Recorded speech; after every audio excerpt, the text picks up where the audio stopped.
Assalamualaikum warahmatullahi wabarakatuh. Allahu Akbar, Allahu Akbar, Allahu Akbar, Allahu Akbar, Allahu Akbar, Allahu Akbar, Allahu Akbar, Allahu Akbar, Allahu Akbar, Allahu Akbar kabira, walhamdulillahi katsira, wa subhanallahi bukratan wa asila. La ilaha illallah wallahu akbar, Allahu akbar walillahil hamd. Alhamdulillahilladzi hadana lihadza wa ma kunna linahtadiya laulallahu an hadana. Alhamdulillahilladzi ja'ala Ibrahima lin-nasi imama. Walhamdulillahilladzi a'tana bi'idil adha. Ashhadu an la ilaha illallah ilaha wahidan mattakhadha sahibatan wala walada. Wa ashhadu anna Muhammadan abduhu wa rasuluhu al-mab'utsu ala jami'il khalqi li'alla yaj'alu lillahi antada. Assalatu wassalamu alaihi wa ala alihi wa ashabihi wa man ittaba'al huda salatan wa tasliman katsira. Amma ba'du, fa ya ayyuhal muslimun, ayyuhal mu'minun, ayyuhal hadirun, ayyuhal aidun, ibadallah, ikhwatiyal kiram, rahimakumullah. Usikum wa nafsi bitaqwallah, faqad fazal muttaqun. Wa'lamu anna Allah qad amarakum bittaqwa kama qala fi kitabihil karim. A'udzu billahi minasy syaithanir rajim. Ya ayyuhan nasu u'budu rabbakumul ladzi khalaqakum walladzina min qablikum la'allakum tattaqun. Ma'syarul muslimin, jamaah Idul Adha yang berbahagia. Hari ini hari istimewa, hari bahagia, hari raya Idul Adha. Suara takbir, tahlil dan tahmid menggema di mana-mana di seluruh dunia. Suaranya menggelora ke seluruh penjuru angkasa raya dan pengaruhnya menyentuh kalbu, merasuk ke relung-relung jiwa manusia. Seluruh umat Islam dari desa sampai kota, semuanya serentak gegap gempita melantunkan, melafadzkan kalimat-kalimat tersebut, takbir, tahlil dan tahmid, sebagai ungkapan rasa kagum, rasa takjub akan kebesaran dan kekuasaan Allah, juga sebagai ikrar seorang hamba, ikrar tauhid seorang hamba, juga sebagai ungkapan puji syukur akan besarnya karunia dan nikmat dari Sang Maha Pencipta. Allahu Akbar, la ilaha illallah, Allahu Akbar walillahil hamd. Pun kita yang ada di sini, di tempat yang mulia ini, kiranya tidak ada ungkapan yang paling layak untuk kita ucapkan selain ketiga kalimat tersebut. Takbir, Allah Maha Besar. Tahlil, tiada ilah selain Allah. Dan tahmid, segala puji hanya teruntuk Allah. Begitu besar karunia dan anugerah yang senantiasa dicurah limpahkan oleh Allah kepada kita dengan tak henti-hentinya sampai dengan detik ini. Betapa tidak, saat ini Allah masih mengizinkan kita untuk menghirup udara segar di muka bumi ini. Saat ini Allah masih mengizinkan kedua mata kita menatap terangnya dunia ini, dan saat ini Allah masih mengizinkan ruh kita menyatu dengan jasad kita. Dan yang paling membahagiakan, saat ini Allah masih mengizinkan kita, memberikan kesempatan kita untuk menyaksikan hadirnya hari istimewa, hari raya Idul Adha. Oleh karenanya tidak ada ungkapan yang paling layak selain alhamdulillah. Allahu Akbar, la ilaha illallah, walillahil hamd. Ma'syaral muslimin, jamaah Idul Adha rahimakumullah.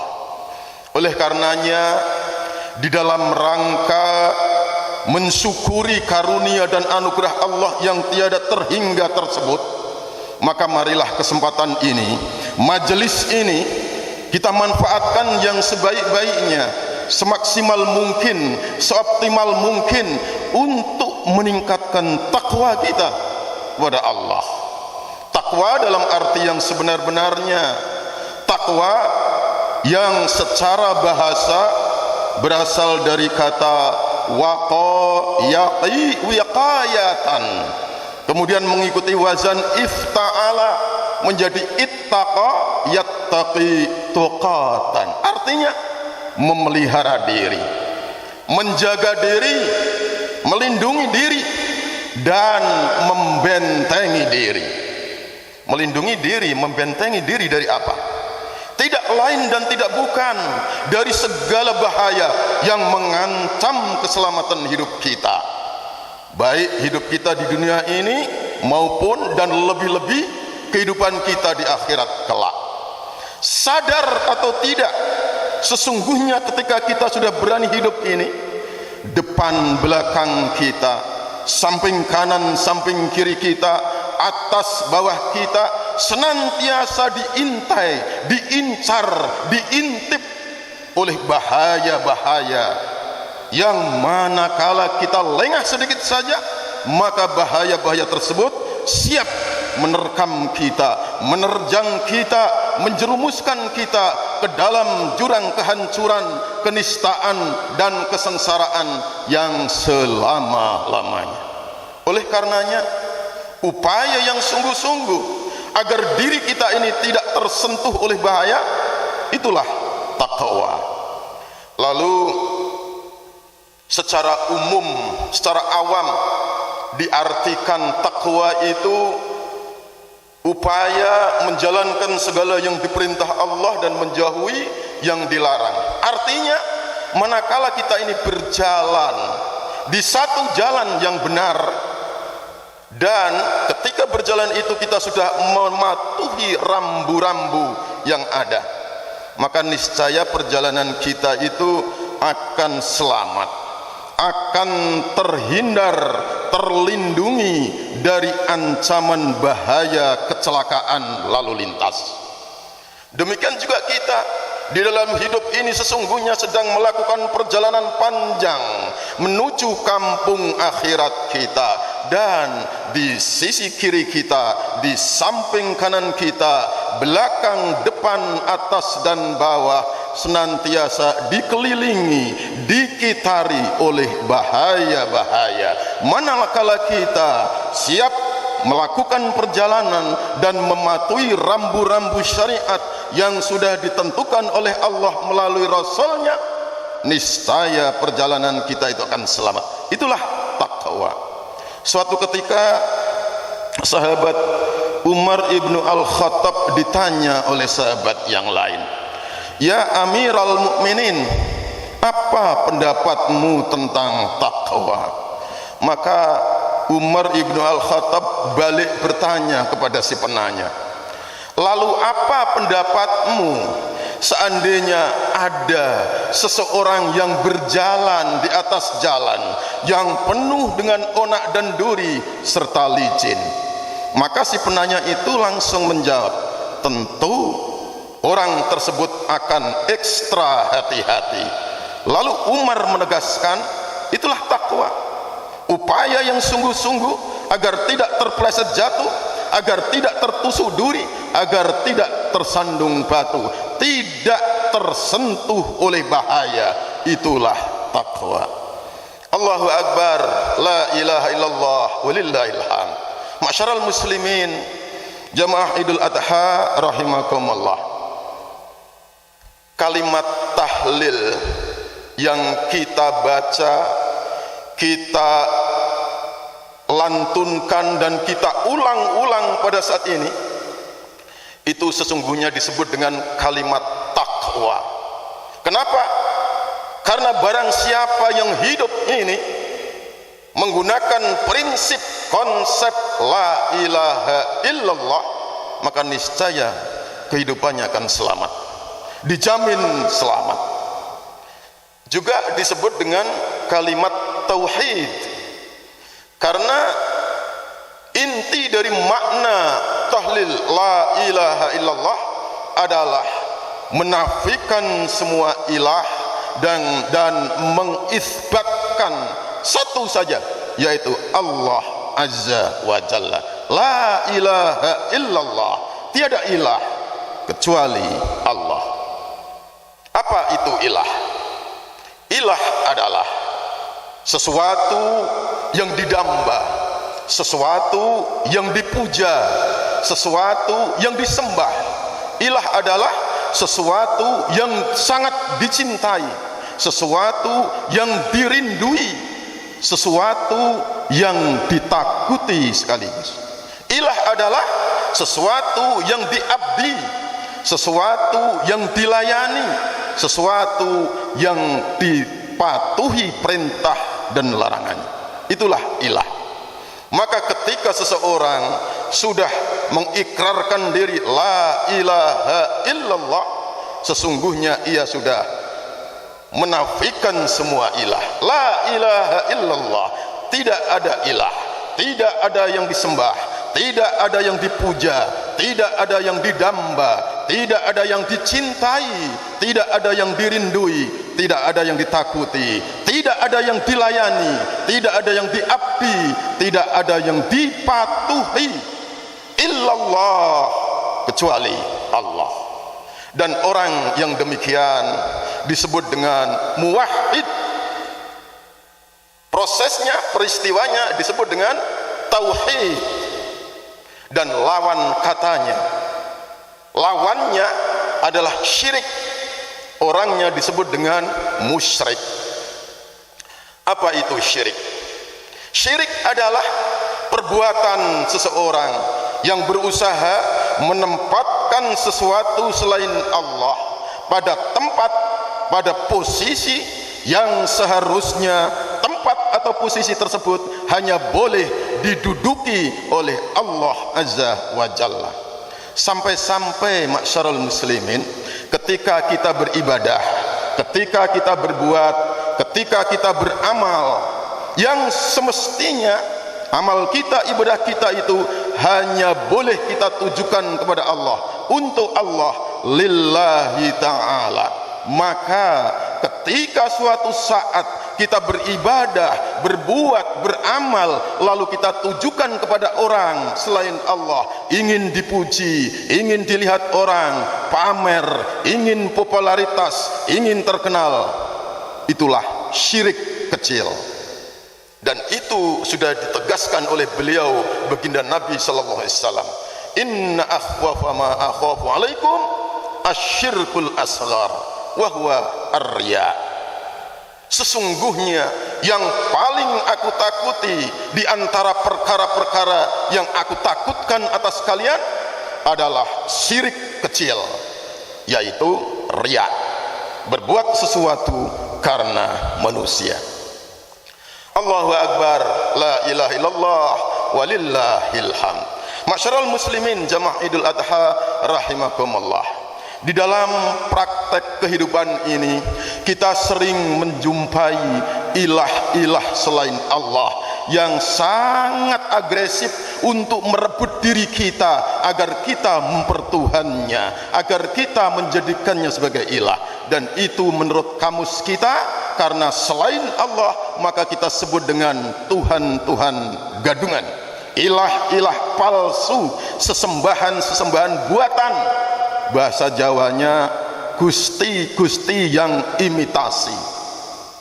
Setidaknya ada 4. Yang pertama, ilah palsu itu adalah al-hawa, syahwat. Al-hawa atau hawa nafsu atau syahwat. Allah sudah mengingatkan, ara'aita manittakhadha ilahahu hawahu. Tidakkah engkau perhatikan ada manusia-manusia yang menjadikan hawa nafsunya sebagai ilahnya, sebagai sesembahannya, sebagai sesuatu yang diperturutkan semua kehendaknya, dipatuhi semua perintahnya. Dan orang yang demikian, yang mengilahkan hawa nafsunya ini, dia disebut dengan budak hawa nafsu. Dan inilah para hadirin awal kehancuran di muka bumi. Orang-orang yang diperbudak oleh hawa nafsu, inilah akar dari biang kehancuran di muka bumi. Dhaharul fasadu fil barri wal bahri bima kasabat aydin nas. Muncul kerusakan di darat dan di laut akibat ulah tangan-tangan manusia. Pertanyaannya, tangan-tangan manusia yang mana? Tangan-tangan manusia yang sudah diperbudak oleh hawa nafsunya, yang memperilah hawa nafsunya. Ada 4 macam hawa nafsu, syahwat yang menempel pada diri setiap manusia. Yang pertama, syahwatul batni, syahwat perut. Kecenderungan seseorang ingin makan, minum, mengisi perutnya, takut kepada kelaparan. Dan manakala ini tidak dimanage dengan baik, tidak dikendalikan, tidak diatur, maka tidak jarang gara-gara perut, tuntutan perut, kehancuran akan terjadi. Kita sering menyaksikan apa sebenarnya yang melatar belakangi sehingga terjadi perampokan dan pencurian, ada korupsi dan manipulasi. Apa yang menyebabkan? Rata-rata adalah tuntutan perut, syahwatul batni. Syahwat yang kedua, syahwatul farji, seksual, keinginan seseorang untuk melampiaskan seksualnya, nafsu seksualnya, sehingga juga sering terjadi persengketaan, bencana-bencana akibat dari nafsu seksual, syahwatul farji. Dan bahkan masyarul muslimin, hari-hari ini kita sedang diprihatinkan dengan kondisi yang sangat mengenaskan, yaitu maraknya LGBT bahasa sananya. Kita mengatakan LGBT, begitu marak di kalangan masyarakat kita, dan ini sesungguhnya sudah merupakan penyimpangan yang jauh dari apa yang disyariatkan di dalam agama kita. Syahwat yang ketiga, syahwatul kalam, syahwatul lisan, keinginan seseorang untuk berkata-kata, untuk mendengar, saling bercakap-cakap.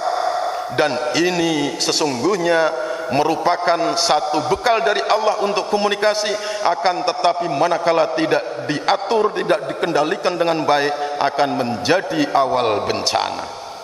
Dan syahwatul kalam untuk zaman modern ini tidak lagi menggunakan lisan kita, tidak menggunakan lidah kita, akan tetapi sudah menggunakan keterampilan jari jemari kita dengan medsosnya, dengan handphone yang ada di tangan kita.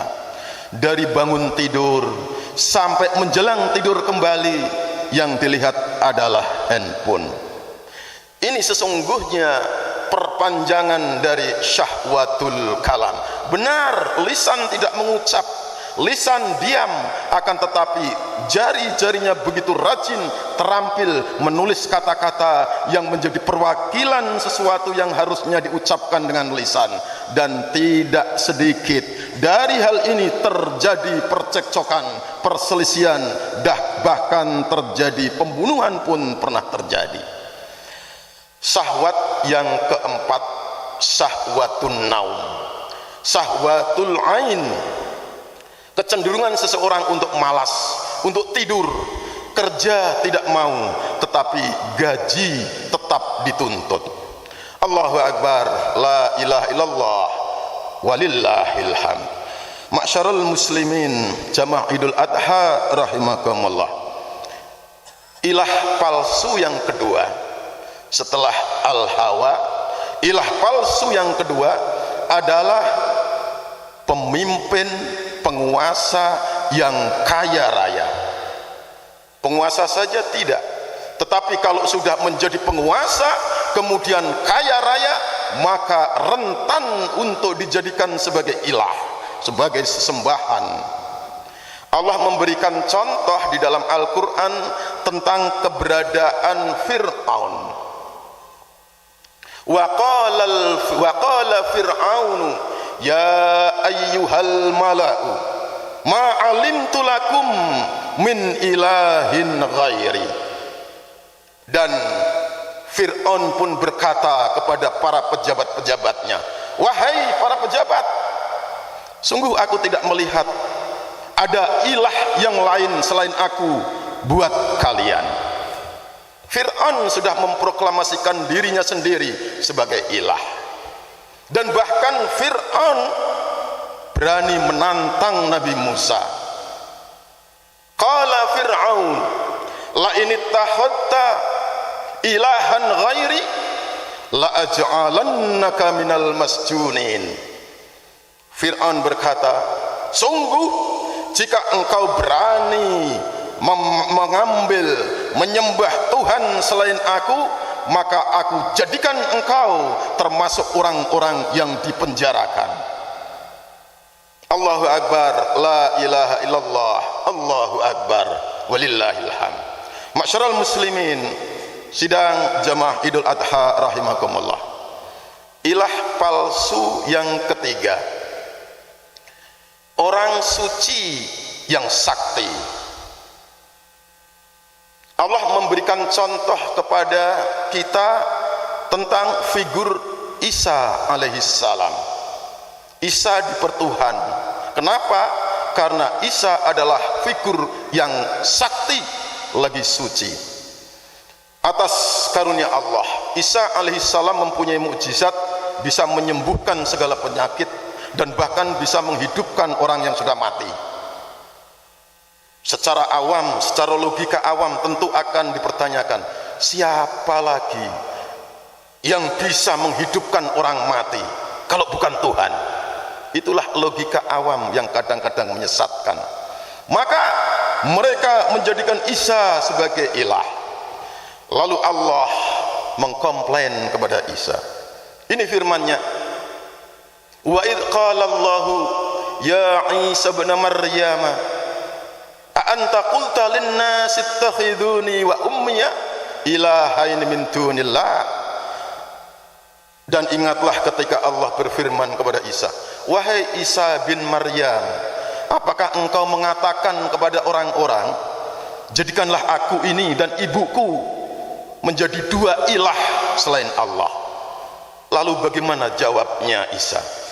Qala subhanaka ma yakunu li an aqula ma laysa li bihaqqin in kuntu qultuhu faqad alimta ta'lamu ma fi nafsi wa la a'lamu ma fi nafsik innaka anta 'allamul ghuyub.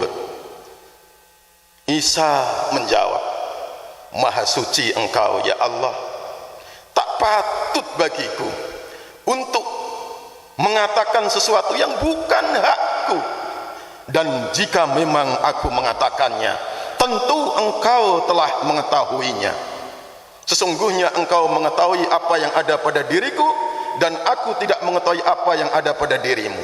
Sesungguhnya engkau maha mengetahui perkara-perkara yang gaib.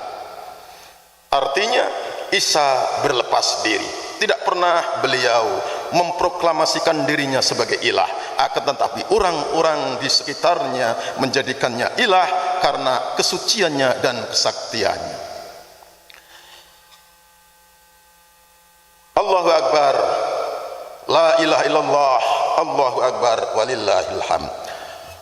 Ilah palsu yang terakhir, yang keempat, adalah benda yang mulia dan berharga. Hari ini banyak benda-benda berharga. Ada di Jawa itu keris. Keris itu merupakan sesuatu yang sangat berharga. Dari bahan dia diciptakan, orang yang menciptakan, waktu penciptaannya, semuanya serba khusus. Maka jadilah ia benda yang sangat mulia, sangat berharga, dan rentan untuk dijadikan sebagai ilah. Pada zaman nubuah dulu, ketika zaman Ibrahim alaihissalam, seni pahat dianggap satu karya yang hebat.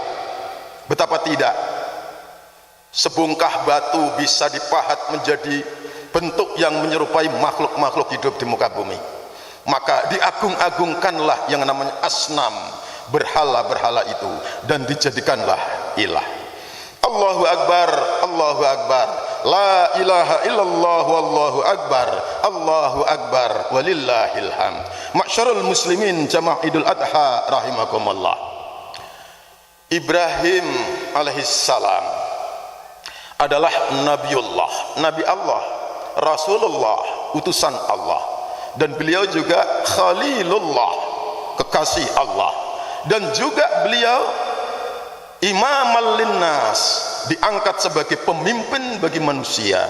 Dan juga Ibrahim adalah merupakan figur penegak tauhid, pejuang tauhid. Maka dengan kondisinya yang demikian, sudah barang tentu beliau sudah berhasil lolos membebaskan dirinya dari pengaruh-pengaruh ilah-ilah palsu tersebut. Kita lihat Ibrahim alaihissalam lahir di negeri Babilonia yang sekarang masuk daerah negara Irak di dekat sungai Efrat. Negeri yang di dalam Al-Quran ini disebut dengan Babil, negeri yang terkenal dengan sebutan negeri sihir, karena Allah menurunkan di negeri itu Harut dan Marut. Dan juga negeri itu diperintah, dikuasai oleh seorang raja yang tiran, raja yang zalim, tidak saja berkuasa mutlak, tetapi juga kaya raya dan pintar serta cerdas di atas kecerdasan dan kepintaran manusia pada zamannya. Dialah Namrud. Maka dengan kelebihannya yang seabrek itu, Namrud mengangkat dirinya sebagai ilah, sebagai Tuhan Bapa, karena menyusul istrinya sendiri yang notabene adalah ibunya juga, yang bernama Semiramis, dinobatkan juga sebagai Tuhan Ibu. Menyusul anaknya yang bernama Tamuz, dinobatkan juga sebagai Tuhan Putra. Itulah Babilonia. Dan masyarul muslimin, sekarang kita tahu bahwa kasus Trinitas itu bukan perkara yang baru di dalam kehidupan kita ini. Akan tetapi sudah terjadi jauh di awal-awal zaman sejarah masa lalu, zaman Babilonia. Adapun kemudian ketika Nabi Isa alaihissalam diangkat menjadi Tuhan dengan kesepakatan, melalui kesepakatan yang disebut dengan konsili di kota Nizia pada tahun 300 Masehi, itu sesungguhnya merupakan peristiwa pengulangan sejarah, bukan perkara yang baru. Allahu Akbar, la ilaha illallah, Allahu Akbar, walillahil hamd. Nabi Ibrahim alaihissalam lahir di tengah-tengah masyarakat yang krisis akan nilai-nilai tauhid. Oleh karenanya tidak mengherankan jika semenjak kecil beliau sudah melakukan pengembaraan spiritual. Maka sempat bintang dianggap Tuhan, bulan dianggap sesembahan, matahari dianggap Gusti. Tetapi semuanya kemudian ditepiskan oleh beliau Nabi Ibrahim karena mendapatkan hidayah dan pencerahan dari Allah. Seraya mengucapkan ikrar kredonya Nabi Ibrahim yang sangat monumental itu. Ini kredo Ibrahim, pernyataan Ibrahim. Inni wajjahtu wajhiya lilladzi fataras samawati wal arda hanifa wa ma ana minal musyrikin. Sesungguhnya aku menghadapkan wajahku ke hadirat Allah, zat pencipta langit dan bumi, secara lurus, dan aku tidak termasuk orang-orang yang mensyarikatkan Allah. Allahu Akbar, Allahu Akbar, la ilaha illallah, wallahu akbar, Allahu Akbar, walillahil hamd. Masa remaja Ibrahim sudah berani berhujjah kepada bapaknya. Digambarkan dalam ayat Al-Quran, wa idh qala Ibrahimu li abihi azara ya abati a'attahidu asnaman aliha inni araka wa qaumaka fi dhalalim mubin. Dan ingatlah ketika Ibrahim berkata kepada bapaknya yang bernama Azar, duhai ayahanda, apakah engkau menjadikan berhala-berhala ini, patung-patung ini sebagai sesembahan-sesembahan? Sungguh aku melihat dirimu dan kaummu itu ada dalam kesesatan yang nyata. Maka berlanjutlah proyeknya Ibrahim menghancurkan semua berhala di sekitar kerajaan Babilonia, dan akhirnya terjadi kegemparan dan berujung pada Ibrahim harus berhadapan dengan ilah berikutnya. Kalau yang pertama, Ibrahim sudah bisa menghancurkan ilah-ilah palsu yang berupa benda-benda berharga dan mulia. Berikutnya, dia harus berhadapan dengan ilah yang berupa penguasa yang kaya raya sekaligus sebagai orang suci yang sakti. Dialah Namrud dan keluarganya. Puncaknya terjadi eksekusi. Ibrahim harus dibakar, tetapi Allah menolongnya dengan firman-Nya, qulna ya narukuni bardaw wa salaman ala Ibrahim. Dan kami Allah berfirman, wahai api, jadilah engkau itu dingin, dan jadilah engkau itu menyelamatkan Ibrahim. Allahu Akbar, la ilaha illallah, wallahu akbar, Allahu Akbar, walillahil hamd.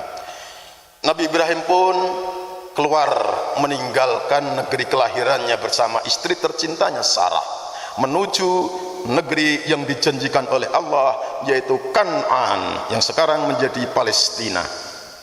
Dalam perjalanannya sempat singgah di Mesir, dan di negeri Mesir inilah beliau mendapatkan hadiah dari Raja Mesir, seorang jariyah wanita bernama Hajar. Dan kemudian dari Hajar inilah nanti lahir seorang putra pertamanya, putra yang sangat dicinta, putra yang sangat didamba, Ismail alaihissalam.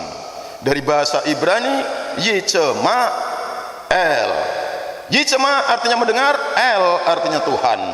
Tuhan telah mendengar, mengabulkan doa Ibrahim, memohon keturunan agar bisa melanjutkan dakwahnya. Singkat cerita, begitu cintanya Ibrahim kepada putranya, dan ditempatkanlah Ismail bersama ibunya di lembah Bakkah yang tandus, yang sekarang menjadi Makkah Al-Mukarramah. Dan sampai-sampai Ibrahim terlena, lupa bahwa suatu ketika dulu Ibrahim pernah menyatakan, jangankan 1000 ekor domba, 400 ekor lembu, 100 ekor unta, itu tidak ada apa-apanya bagi saya untuk dikorbankan di jalan Allah.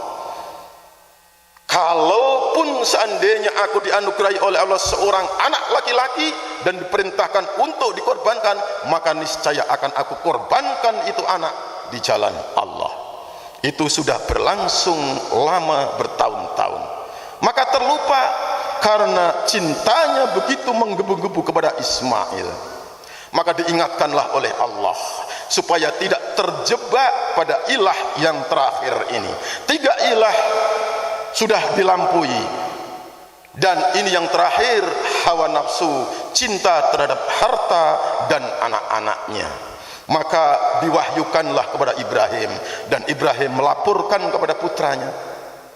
Falamma balagha ma'ahu sa'ya qala ya bunayya inni ara fil manami anni adzbahuka fandur madza tara. Dan ketika anak itu, Ismail itu, sudah mencapai usia balik, bisa diajak berjalan-jalan, maka Ibrahim berkata kepada putranya, duhai Ananda, sesungguhnya aku bermimpi bahwa aku ini menyembelihmu, maka pikirkanlah apa pendapatmu. Di luar dugaan para jamaah, Ismail menjawab dengan tulus, qala ya abatif al ma tu'mar satajiduni insyaallahu minas sabirin. Duhai ayahanda, laksanakan apa yang telah diperintahkan kepadamu, dan engkau akan mendapati aku niscaya insyaallah termasuk orang-orang yang sabar. Subhanallah, Ibrahim begitu bersyukur mendapatkan anak yang begitu patuh terhadap perintah Allah. Dan terjadilah singkat cerita penyembelihan itu, dan akhirnya Allah menggantikannya dengan seekor sembelihan bidzibhin azim dari surga, sembelihan yang besar dari surga. Allahu akbar, Allahu akbar, la ilaha illallah, wallahu akbar, Allahu akbar, walillahil hamd. Ma'syaral muslimin, jamaah Idul Adha rahimakumullah, itulah awal mula syariat ibadah kurban, bermuara kepada peristiwa tragis yang dialami Ibrahim dan Ismail. Kenapa? Karena untuk membersihkan ilah-ilah dari dalam diri Ibrahim, agar tauhidnya menjadi murni, mukhlis hanya lillahi ta'ala, tidak cinta anak, tidak cinta harta, tidak cinta yang lain, tidak ada cinta ada di dalam hatinya, di dalam qalbunya selain Allah azza wa jalla. Allahu akbar, la ilaha illallah, Allahu akbar, walillahil hamd. Begitu pentingnya ibadah kurban ini, sehingga Nabi Muhammad SAW dalam Islam mensyariatkan ini untuk kita semua. Dan beliau sudah mewanti-wanti bahwa ibadah kurban ini sangat dianjurkan di dalam rangka untuk membersihkan jiwa kita, tazkiyah kepada diri kita, jiwa kita masing-masing, agar tidak dikotori oleh kotoran-kotoran syirik, cinta kepada harta, cinta kepada anak, cinta kepada sesuatu yang selain Allah.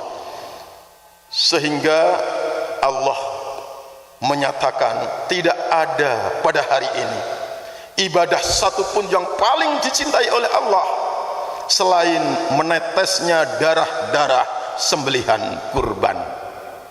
Dan baginda Nabi pun memesan dengan ultimatum yang cukup keras, man kana lahu sa'atun walam yudahhi fala yuqarribanna musallana. Barang siapa memiliki kelapangan, memiliki keleluasaan di dalam rezeki, dan dia tidak mau berkorban, maka jangan sekali-kali orang itu diperbolehkan mendekat di tempat sholat kita. Artinya begitu penting kurban ini di dalam rangka mentazkiyah diri kita. Mudah-mudahan kita bisa melaksanakan ini. Kita berkurban, kita melaksanakan udhiyah pada hari ini dan 3 hari yang akan datang, di dalam rangka membersihkan diri kita dari kotoran-kotoran syirik, kotoran-kotoran yang akan merusak tauhid kita kepada Allah. Sehingga dengan demikian harapannya kita menjadi manusia yang punya tauhid yang murni, dan kita dengan demikian termasuk orang yang bertakwa, mampu menjaga diri, dan akhirnya kita selamat di dalam menempuh kehidupan ini fid dini wad dunya wal akhirah. Amin amin amin ya rabbal alamin. Barakallahu li wa lakum fil Qur'anil azim wa nafa'ana bihi wa iyyakum ma fihi minal ayati wa dzikril hakim. Aqulu qouli hadza wa astaghfirullahal azim innahu huwal ghafurur rahim. Allahu akbar, Allahu akbar, Allahu akbar, Allahu akbar, Allahu akbar, Allahu akbar, Allahu akbar. Alhamdulillahi rabbil alamin wal aqibatu lil muttaqin wala udwana illa 'alal zalimin. Asyhadu an la ilaha illallahul haqqul mubin wa asyhadu anna Muhammadar Rasulullah shadiqul wa'dil amin. Allahumma salli wa sallim wa barik ala sayyidina Muhammadin wa ala alihi wa ashabihi ajma'in. Amma ba'du, fa ya ayyuhal muslimun, ayyuhal mu'minun, ayyuhal hadirun, ayyuhal a'idun, ibadallah, ikhwatiyal kiram rahimakumullah, usikum wa iyaya bitaqwallahi wa ta'atih la'allakum tuflihun. Faqad qala Allah ta'ala ya ayyuhalladzina amanu taqullaha haqqa tuqatih wa la tamutunna illa wa antum muslimun. Wa qala aidan may yattaqillaha yaj'al lahu makhraja wa yarzuqhu min haitsu la yahtasib. Wa qala Allah azza wa jalla innallaha wa malaikatahu yusalluna 'alan nabi ya ayyuhalladzina amanu sallu 'alaihi wa sallimu taslima. Allahumma salli wa sallim wa barik ala sayyidina Muhammadin wa ala alihi wa ashabihi ajma'in wattabi'in wa tabi'it tabi'in wa man ittaba'ahum bi ihsanin ila yaumiddin warhamna ma'ahum bi rahmatika ya arhamar rahimin. Allahumma ighfir lil muslimina wal muslimat wal mu'minina wal mu'minat al ahya'i minhum wal amwat innaka sami'un qaribun mujibud da'wat fa ya qadiyal hajat. Rabbana ighfir lana dhunubana wa li ikhwanina alladhina sabaquna bil iman wa la taj'al fi qulubina ghillan lil ladzina amanu rabbana innaka raufur rahim. Rabbana ighfir lana dhunubana wa li walidina warhamhum kama rabbawna shighara. Rabbana la tuzigh qulubana ba'da idh hadaitana wa hab lana min ladunka rahmah innaka antal wahhab. Rabbana hab lana min azwajina wa dhurriyyatina qurrata a'yun waj'alna lil muttaqina imama. Allahumma sallimna min kullil afat min afatid dunya wal akhirah ظاهرا وباطنا. اللهم سلمنا من فتنة هذا الزمان. اللهم سلمنا من فتنة آخر الزمان. اللهم سلمنا من فتنة المسيح الدجال.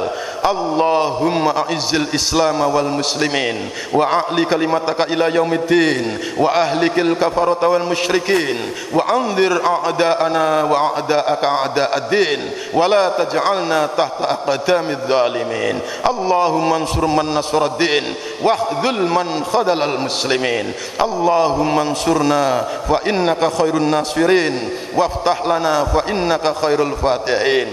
اللهم يا مالك الملك تؤتي الملك من تشاء وتنزع الملك ممن تشاء وتعز ممن تشاء وتعز من تشاء وتذل من تشاء بيدك الخير إنك على كل شيء قدير. وصلى الله على سيدنا محمد وعلى آله وأصحابه أجمعين واعتصموا بحبل الله. سبحان ربك رب العزة عما يصفون وسلام على المرسلين والحمد لله رب العالمين. Wassalamu alaikum warahmatullahi wabarakatuh.